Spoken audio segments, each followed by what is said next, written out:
नमस्कार। आज हम बात कर रहे हैं अमेरिका भारत व्यापार समझौते की। इसमें क्या नया चल रहा है और इसका असर हमारे शेयर बाजार खासकर निफ्टी पर कैसा पड़ रहा है। हमारे पास इस पर कुछ लेख और रिसर्च हैं।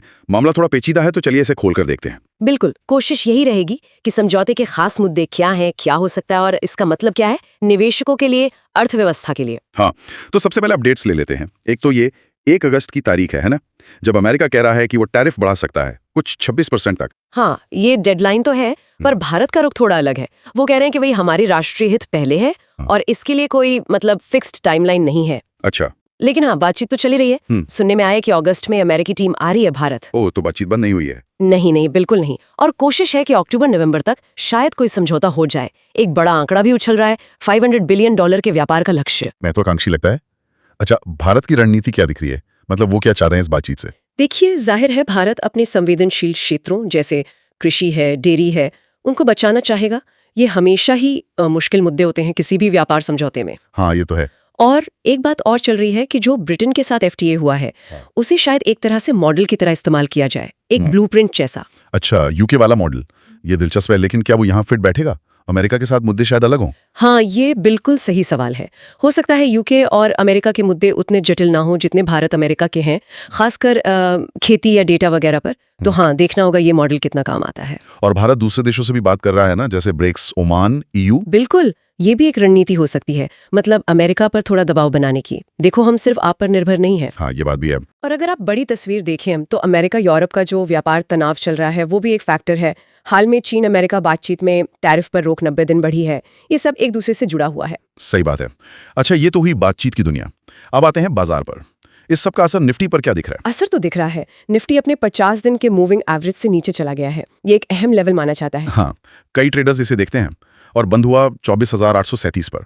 ये लगातार चौथा हफ्ता है ना गिरावट का? हाँ, लगातार चौथा हफ्ता। बाजार में थोड़ी सुस्ती है। और अगर लेवल्स की बात करें तो नीचे की तरफ 24,700 से 24,500 का जोन एक सपोर्ट की तरह दिखा जा रहा है।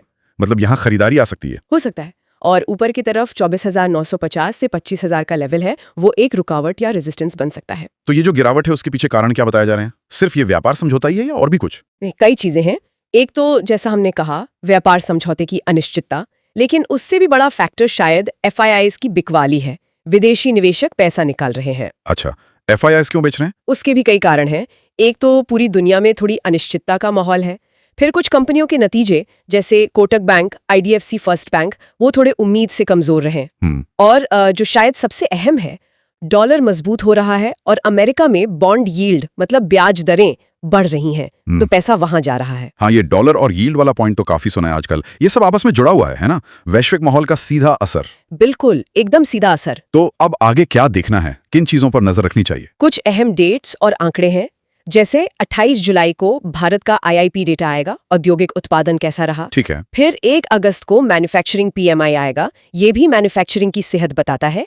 और जाहिर है 30 जुलाई को अमेरिकी फेड की मीटिंग का नतीजा। हाँ, फेड क्या करता है ब्याज दरों पर, वो तो बहुत अहम होगा। और फिर 1 अगस्त की वो टैरिफ वाली डेडलाइन। वही, ये सब मिलकर बाजार की दिशा तय करेंगे। इस माहौल में अलग अलग तरह के निवेशक क्या कर रहे हैं, जैसे रिटेल निवेशक, आम लोग?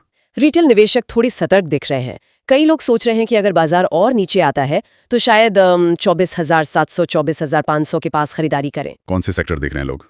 ज्यादातर फार्मा और हेल्थ केयर जैसे सेक्टर, जिन्हें थोड़ा सुरक्षित माना जाता है ऐसे समय में। और FIIs? वो तो बेच ही रहे हैं जैसा आपने कहा। हाँ, FIIs का रुख अभी रिस्क लेने वाला नहीं है। वो डॉलर की मजबूती और बढ़ती अमेरिकी यील्ड को देख रहे हैं। अच्छा, और वो प्रॉप ट्रेडर्स जो अपने लिए ट्रेड करते हैं? वो लोग डेरिवेटिव्स में जो अस्थिरता बढ़ी है उसका फायदा उठाने की कोशिश कर रहे होंगे, खासकर ऑप्शंस में। और आजकल वो कम लागत वाले प्लेटफॉर्म्स जैसे IBKR वगैरह का भी इस्तेमाल कर रहे हैं। तो कुल मिलाकर स्थिति थोड़ी नाजुक है। बातचीत चल रही है, बाजार पर दबाव है। 1 अगस्त और आने वाले आंकड़े बहुत अहम रहेंगे। बिल्कुल, अगर बातचीत से कुछ अच्छा निकल आता है तो बाजार को सहारा मिल सकता है। और अगर टैरिफ लग गए तो फिर निफ्टी 24,500 तक भी जा सकता है, ऐसी आशंका है। ठीक है, तो नजर रखनी होगी इन सब डेवलपमेंट्स पर। हाँ, और जाते जाते एक सवाल सोचने के लिए छोड़ जाती हूँ। ये जो रोज का उतार चढ़ाव है, व्यापार के आंकड़े हैं, इनसे हटकर सोचें तो ये जो समझौता अगर होता है तो इसकी बनावट कैसी होगी? क्या सच में यूके मॉडल इस्तेमाल होगा? और ये चीज लंबे अवधि में भारत के बाकी व्यापार समझौतों के नजरिए को और ग्लोबल सप्लाई चेन में उसकी जगह को कैसे बदल सकती है? ये शायद ज्यादा गहरे सवाल हैं। सही कहा, ये सोचने वाली बात है। चलिए, आज के लिए इतना ही। धन्यवाद।